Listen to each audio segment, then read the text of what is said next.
Okay, so hey guys and welcome back to another Episode 72 video. In today's video I'm back doing another interview and I'm here with Hashim Rehman. How are you, lad? I'm alright, thank you, mate. How are you? I am great. I very much appreciate you doing this. No problem. Anytime. Great. And so am I right in saying you're 25, you're a lightweight and you're 3-0? Yes, that's right, yeah. Okay, so if you're on your around here and you haven't yet subscribed, please do so, like the video if you do indeed like the video, and let's get straight into it. So, the question which I always like to start off with is, who inspired you to get into boxing? The person who got me into boxing was actually my older brother. He wanted me to. We've always, because I've got two older brothers, and we've always, as brothers do, fight a lot and things like that. He always wanted me to be able to defend myself, so he started taking me to a local boxing gym, and from there I just fell in love with it. Even before that, I always like. It sounds very cliche, but I always liked watching Mike Tyson and things like that. So I always was interested, but then my brother was the kind of kickstart to it all. Definitely, and I've asked a few people, and it seemingly is more the fact of like the family getting them into it than an actual inspiration getting them into it. But they do look up to somebody just like you, realistically. Exactly that. Like I say, always liked boxing from a young age. My family always liked boxing. Loved Mike Tyson, of course, and even I remember when I was younger, people used to, because you'll probably, his son's in the headlines now, but you remember the boxer Hashim Rehman from America. Everyone used to say, like, used to obviously joke about me and him having almost the same name. So, like I say, always kind of known about boxing and kind of had an eye on it. But then once my brother got me into the training, like I say, to be able to kind of stick up for myself and things, I just fell in love with it from there, and that was, the rest is kind of history. Yeah, definitely. And I mean, if you could follow in Hashim Rahman's actual footsteps, then you never know, you might make it massive. Hey, being a heavyweight's a different question though. But yeah, hopefully one day. And so, did you go down the amateur route? Yes, yeah. So I was amateur for a lot of years, but I didn't have the number of fights to kind of match it, because it was quite stop-start, my amateur career, because I was quite good at school. So, being from Pakistani background, education, is kind of priority. So I took a little bit of a gap for like GCSEs, A levels, university, things like that. So it was a very stop-start amateur career, but I was in the gym a lot. I've sparred everyone and their dog. Do you know what I mean? So I've been around the gym a lot. I've got more experience from just being in the gym and sparring than I have from actual amateur fights. So, for example, like I've sparred, say, like Lewis Ritson from Newcastle. Sparred him a few times. I'm trying to think of some other names, but I've sparred everybody basically. Yeah, that's fair. It seems like I've interviewed a few people that have kind of, in a way, when you're in the amateurs, sparring and actual fighting are very similar things. So if you're sparring better opponents, if you're sparring pros, then that basically means that you're doing like a similar to what you'd be doing if you were just fighting amateurs. Yeah, exactly. Because going away and sparring people from different gyms, it's the closest thing you'll get, because even with regards to, say, like nerves and things like that, it's the closest thing you're going to get, because when you're young and you go to another gym and everybody's kind of a little bit like a bit standoffish, a little bit, it's like I say, it's the closest thing you'll get, and it does give you that experience, even if you're not, say, actually competing. It does give you a heap of experience, and you improve a lot from sparring, because, like I say, it's the closest thing you'll get. Yeah, definitely. And so, in the actual amateurs, did you get any big achievements? I won a silver at the Haringey Box Cup down in London. I also got to the Yorkshire finals a couple of times. I got to the University Championship finals while I was in Sheffield, while I was at uni in Sheffield. That's probably, like I say, probably the extent of it. There wasn't many. I think I had 23 amateur bouts in total. I boxed in Rome as well. Oh, wow. That was good. I boxed against one of their national team. It was just a bit of a luck of the draw sort of thing, because I was in, as part of my degree, I spent a year in work, and I was in Birmingham at the time, and I boxed for a club called Aston ABC, which are, you know, brilliant, very welcoming. They're very well known around the amateur scene. Yeah. Had multiple national champions, things like that. And then just one day, he just kind of he said to me, "Oh, they're taking a team to Italy. Do you want to?" And they said, "Oh, there's a lad there that wants a bout, and he's kind of a little bit more experienced than me, but it's not too far off. Do you want to take the bout?" I was like, "Yeah." I was like, "Why not?" Do you know 100%. What I mean? Bit of a trip to Rome and things like that. Yeah, of course, it was brilliant. He's the club that I also went to Haringey with. So yeah, that's probably the extent of my amateur career. Nothing crazy, but, you know, a few things here and there. Definitely. And did you actually end up winning that fight in Rome? Nah, I lost it 2-1. I won the last round quite conclusively, but the first two were a little bit. He was quite a good boxer, to be honest. Very kind of, I'm kind of more aggressive front foot, whereas he was very good on his back foot. You know, that's what I'll say. He was very good on his back foot. Right. Okay. So you said you only had about 20 amateur fights, which is still a good number realistically. Yeah. And I was wondering, why did you end up turning pro when you did? Essentially, when I was working in Birmingham for that year, for a couple of reasons, I wasn't really enjoying the job. So I sat there and I thought, do I really want to do this for the rest of my life? You know, just wait for the weekend. Yeah. Where you just sat there waiting to go home or waiting for the weekend, you know, just trying to kill time. And from that, I decided that I want to do something that I really enjoy. And at that point, I was actually about over 13 stone. I was very big, because I was lifting weights a bit here and there, but I was just overweight. I was just eating too much. Right. And like I said, I made that decision that I don't want to just kind of sit here for the rest of my life just waiting for Friday. So I took the decision to, you know, pursue something that I enjoy, and then got back into shape. It took me a few months, got back into shape, got back into boxing, had a few bouts, and kind of made that decision that once I finish uni, I want to turn pro. So, and that's kind of how it went. As soon as I finished uni, I graduated during COVID, so it was a bit of an unprecedented time. Yeah. So there's no amateurs going on. There's no amateur fights going on at the time. Otherwise, I would have probably done another season in the amateurs to get as much experience as possible. But obviously, the situation being how it was, I just made the decision to, you know, turn over at that time. But yeah, essentially, it was because I didn't want to sit in a 9 to 5 waiting for Friday for the rest of my life. No, it's good. In a way, it is inspirational to somebody who may be in a job like you were and just not really enjoying it that much, and wanting to go out there and push themselves and go to maybe be a boxer or something like that and actually chase what they want to do. And if they can see that you've done that and been successful doing it, then they might be inspired to do it themselves. Yeah, exactly. A lot of us are in a privileged position where we are able to do things that we enjoy, rather than just doing things out of necessity. So, like I say, I was very privileged that I managed to get to university, managed to get a degree and things like that. So I have, because the kind of mentality of my parents was always have something to fall back on. So they kind of encouraged me to go to uni, things like that. So I always have that to fall back on. But it allows me to pursue what I enjoy as well, you know. So it does. Like I say, if we're in that privileged position to do it, why not? Definitely, why not? Indeed, and that is exactly what you did. And now you're 3-0. And so I was wondering, which fight out of your 3 wins have you performed your best in?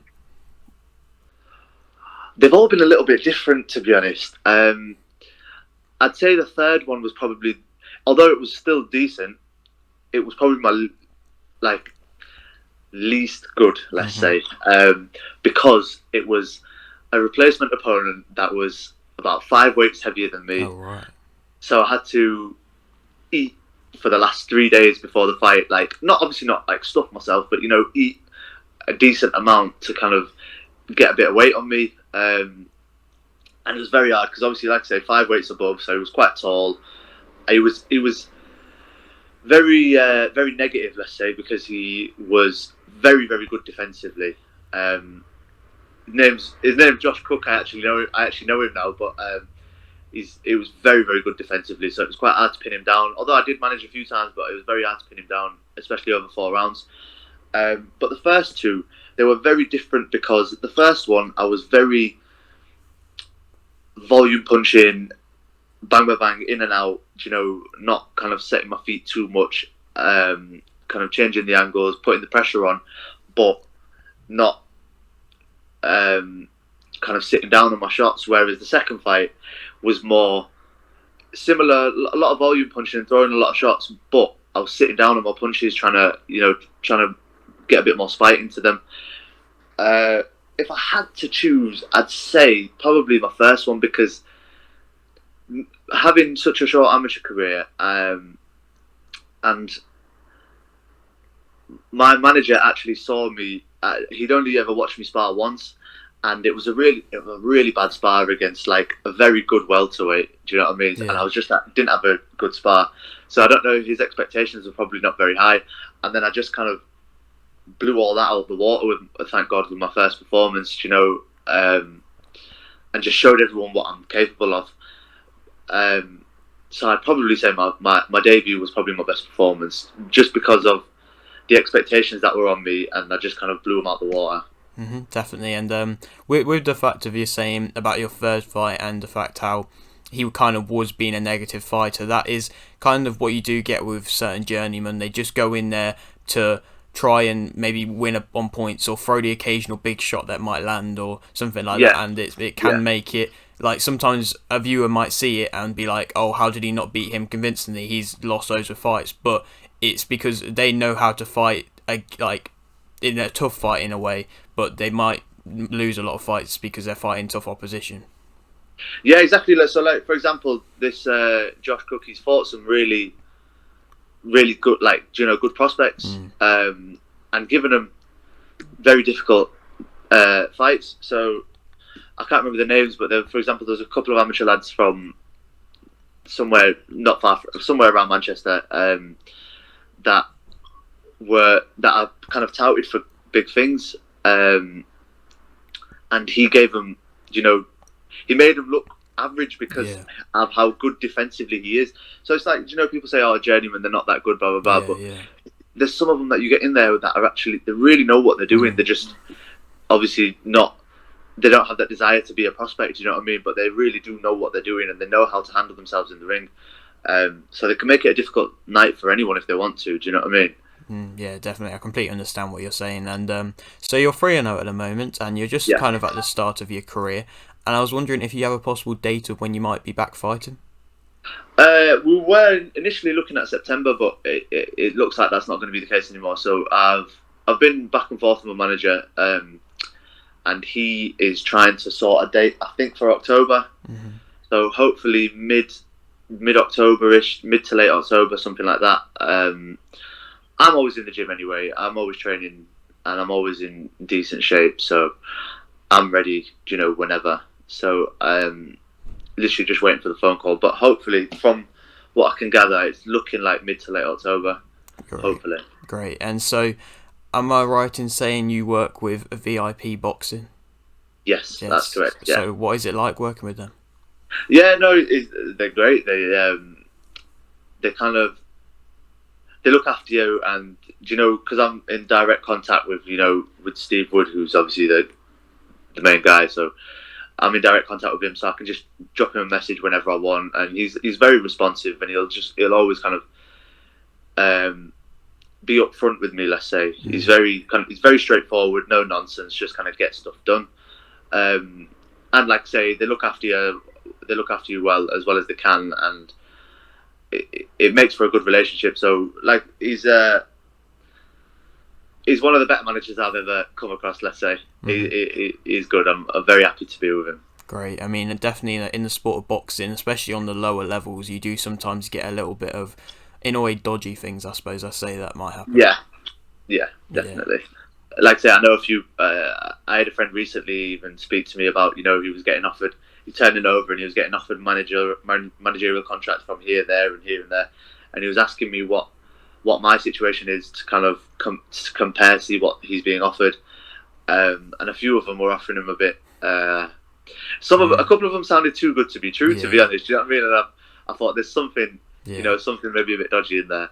Yeah. But at least he has a mate in you that's in that position now, with a similar position to where you were probably a few years ago, and you can help him.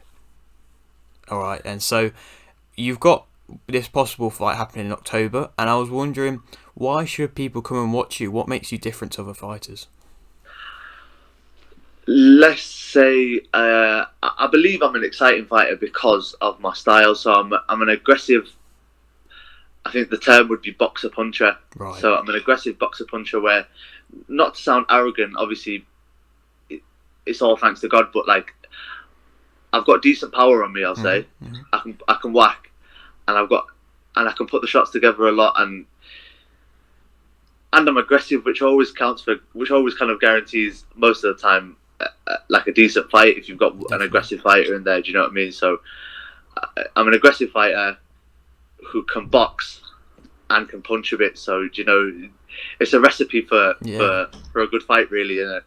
Definitely, and I'm sure just from that alone, people might see that and be like, "Oh, maybe I should go and see his next fight or check him out."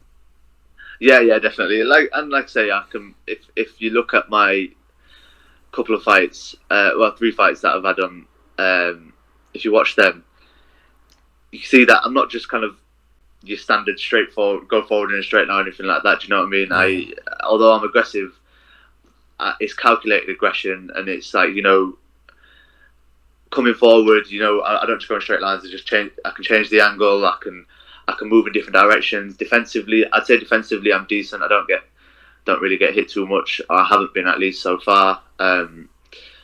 So it makes for an exciting style. All them things combined, it makes for an exciting style. Definitely. And so you're just at the start of your career at the moment, and so I was wondering, how far do you believe you can go?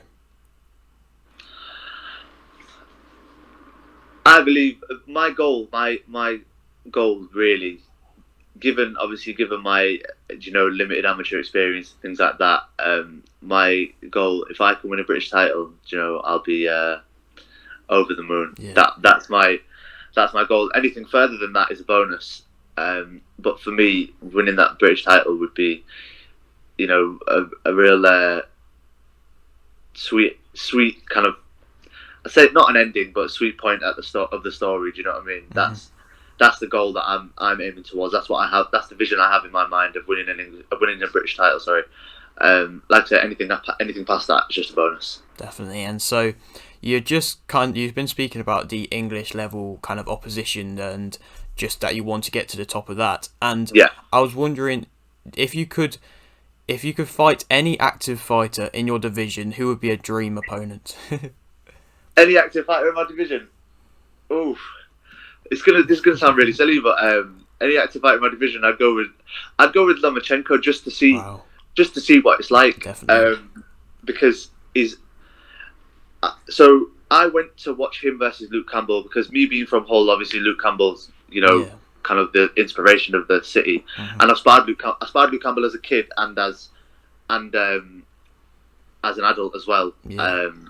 That's another name drop. I sparred Luke Campbell as a fair few times.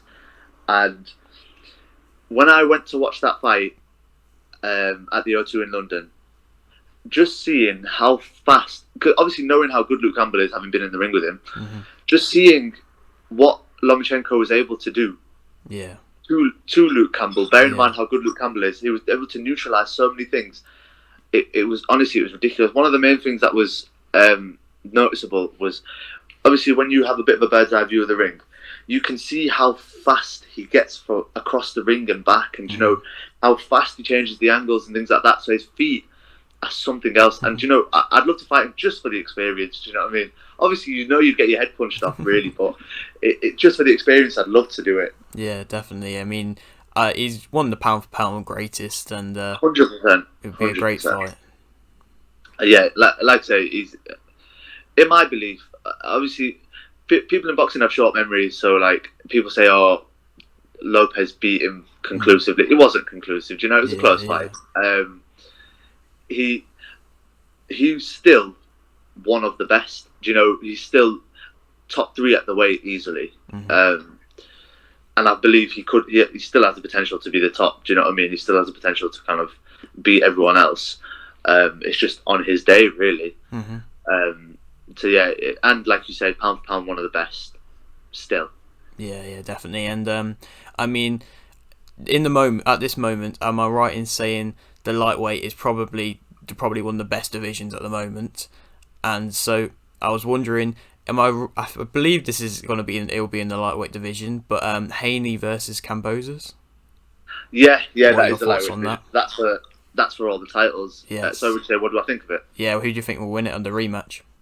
Haney, easily. If you watched the first one, he just outboxed him so convincingly.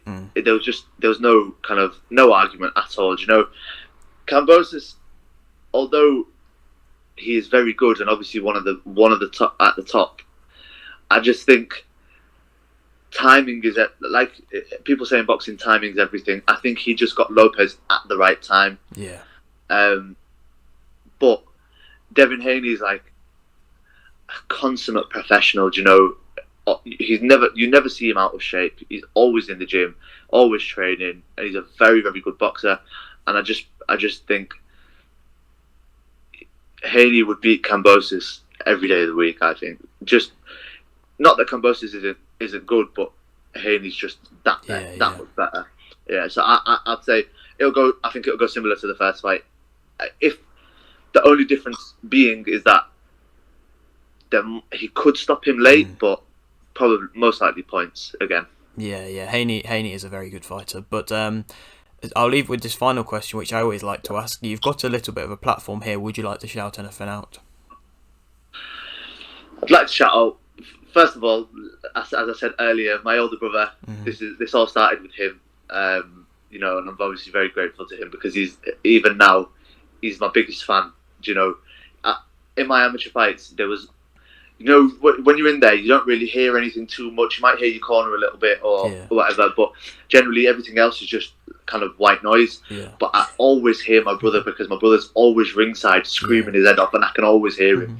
Even in my pro fights, I can always hear him. So definitely want to give a big shout out to my brother Hamza. He's he's the reason all this is happening. I also want to just kind of big up my sponsors. You know, I wouldn't be where I am without them. So they're a massive help. You know, and I was going to say plug my social media as well.